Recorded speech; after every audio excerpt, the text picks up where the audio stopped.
Rangnick was nothing outstanding as a player, say his old teammates. When Paul Ifill sent his dad the Southwick FC team photo from the 1979-80 season this week, there was a name among them that Everton Ifill could remember but couldn't quite place.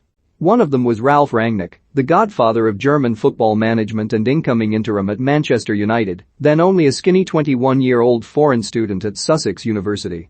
Was that him, the serious-looking young man squatting on the front row, second in from the right, with a thatch of curly hair and arms hanging limply with his elbows in his knees? There were 13 lads on the photo.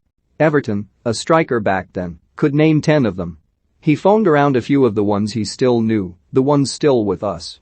They came to the consensus, yes, that was Rangnick, in between club captain Phil Quinlan and Stan Brown, the ex-Fulham midfielder.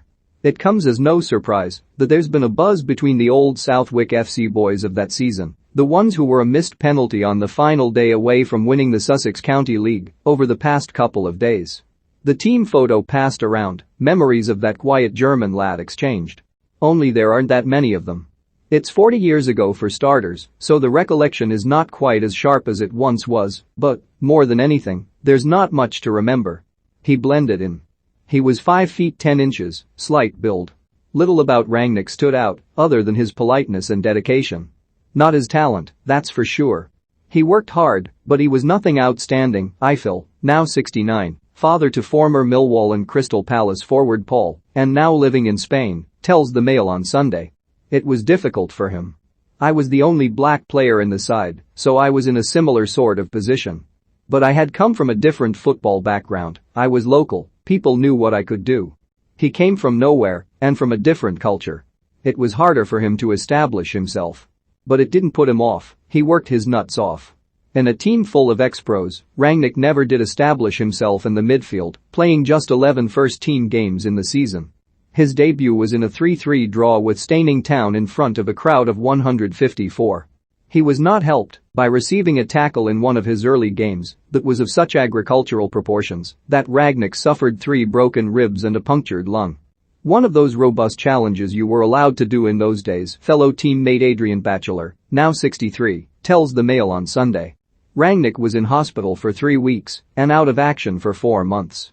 However painful the experience, it was yet another lesson for Rangnick, another morsel of football knowledge to scoop up on his way to becoming one of the most influential football minds of our time.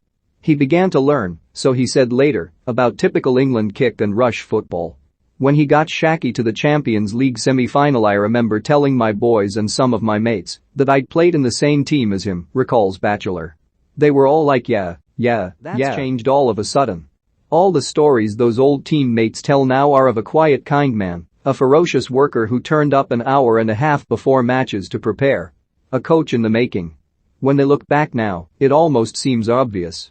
David Plant was Southwick's centre half and, after every match and every training session, Rangnick would drive him home to Falmer before he headed back to his student digs. They spoke about football. He was a bread-and-butter footballer, but extremely keen, extremely fit and a big thinker, Plant tells the Mail on Sunday. A great studier of the game. He talked like a coach. This is, after all, a coach who when in charge of Stuttgart's reserve team watched and rewound so many tapes of Arrigo Sacchi's AC Milan that he broke the video equipment. Plant can't remember what car he drove. In an old player profile of Rangnick released by the club this week, he said he drove a Fiat. That sounds about right, says Plant. It was small, a student's car, he says. It might even have been left-hand drive.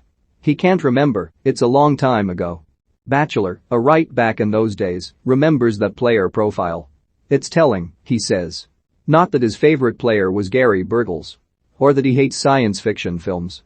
But where it asked for his ambition. Next to it, Rangnick wrote. Pro football. Not pro footballer, says Batchelor.